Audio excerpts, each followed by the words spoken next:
Assalamualaikum warahmatullahi wabarakatuh. Perkenalkan, nama saya Permina. Saya dari kelas 5 KPIB. Di sini saya akan menjelaskan etika khotib menurut Imam Al-Ghazali. Jadi lanjut saja. Yang pertama yaitu berangkat ke masjid dengan hati dan pikiran yang tenang. Nah, jadi seorang khotib memiliki tanggung jawab penuh terhadap sah tidaknya khutbah yang dia sampaikan. Jadi tanggung jawab khotib ini sangat diperlukan sekali ya untuk bisa menyampaikan khutbahnya agar bisa tersampaikan kepada para hati jamaahnya. Peran khotib ini sangat penting sekali untuk membangkitkan energi atau semangat yang positif untuk para jamaahnya, untuk memberikan power energi. Nah, terus seorang khotib harus mampu membangkitkan spirit jamaah agar memiliki energi inner power untuk meningkatkan kualitas keimanan dan ketakwaan kepada Allah. Nah, jadi peran khotib ini sangat penting sekali ya, karena beliau harus bisa membangkitkan semangat para jamaahnya untuk meningkatkan kualitas keimanan pastinya. Karena mungkin ketika seorang khotib menyampaikan materinya akan sangat berkesan kepada hati para jamaahnya. Terus untuk tugas berat ini, dalam narasi Imam Al-Ghazali, seorang khotib ketika berangkat menuju mimbar harus membawa hati yang tenang dan pikiran yang terang. Nah, jadi ketika berangkat ke masjid, ketika khatib ini akan berangkat ke masjid, diperlukan hati dan pikiran yang tenang, karena mungkin akan memberikan dampak yang positif bagi khotib itu sendiri. Karena ketika hati dan pikirannya tenang, maka si ceramahnya itu akan memberikan suatu energi yang positif di hati para jemaahnya. Nah, lanjut yang kedua, terlebih dahulu salat sunat, kemudian duduk dengan penuh haibah. Nah, jadi alangkah baiknya seorang khatib ketika akan memulai khutbah Jumatnya, beliau itu menunggunya itu dengan melakukan salat sunnah atau salat tahiyatul masjid. Jadi seorang khatib ketika sudah sampai di masjid, alangkah baiknya melakukan salat sunnah tahiyatul masjid sebelum melaksanakan salat sunnah, sebelum melaksanakan salat Jumat.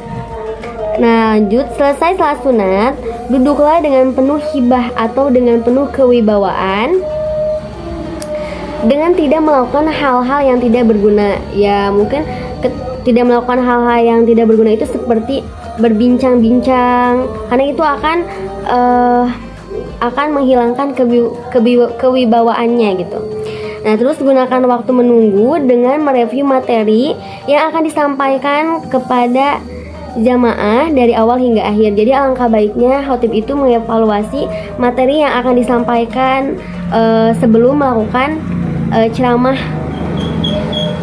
Sedangkan yang ketiga yaitu etika khotib menurut Imam Al-Ghazali yaitu tidak berbincang-bincang dan menunggu waktu. Jadi seorang khotib memang harus mengalokasikan waktu untuk menunggu waktu khutbah, bukan ditunggu-tunggu khutbah, agar tugas khutbah yang bisa dijalankan dengan tenang. Nah, saat menunggu waktu, sejatinya khotib bisa menjaga diri untuk tidak berbincang-bincang, karena akan menghilangkan sifat kewibawaannya tersendiri. Seorang khatib hendaknya memiliki rasa percaya diri dengan tugas yang dijalankannya, karena itu penting sekali ya, karena peranannya sangat terpuji sehingga sudah sepantasnya beliau merasa percaya diri. Karena seorang khatib melakukan tugas keagamaan yang sangat penting dan mulia pastinya. Nah, lanjut ke yang nomor 5 yaitu kemudian naik dan berdiri tangga dengan khusyuk sambil berzikir. Adzan harus didengarkan dengan penuh tawadu, dengan penuh rendah hati. Karena adzan pada hakikatnya adalah seruan Allah Subhanahu wa taala yang mengajak kita untuk melakukan peneguhan akan kemahabesaran Allah, pengukuhan atas kesaksian kita bahwa Allah adalah Tuhan kita dan baginda Nabi Muhammad SAW sebagai Nabi kita, dan adzan pun adalah seruan untuk meraih kemenangan dalam hidup. Setelah itu, jawablah seruan adzan dengan suara yang lirih namun penuh energi. Jadi ekspresikan suara yang lirih ketika kita mendengar adzan. Alangkah baiknya dihayati dan didengarkan. Kesembilan yaitu kemudian berkhutbah dengan penuh tawadu. Jadi ketika menyampaikan khutbah, hal yang dititipkan Imam Al-Ghazali adalah tawadu. Karena itu, isi dari khutbah yang disampaikan janganlah memantulkan anasir dan keangkuhan diri. Jadi Imam Al-Ghazali ini berpesan, sampaikanlah khutbah itu dengan penuh rasa rendah hati, dengan penuh rasa tawadu.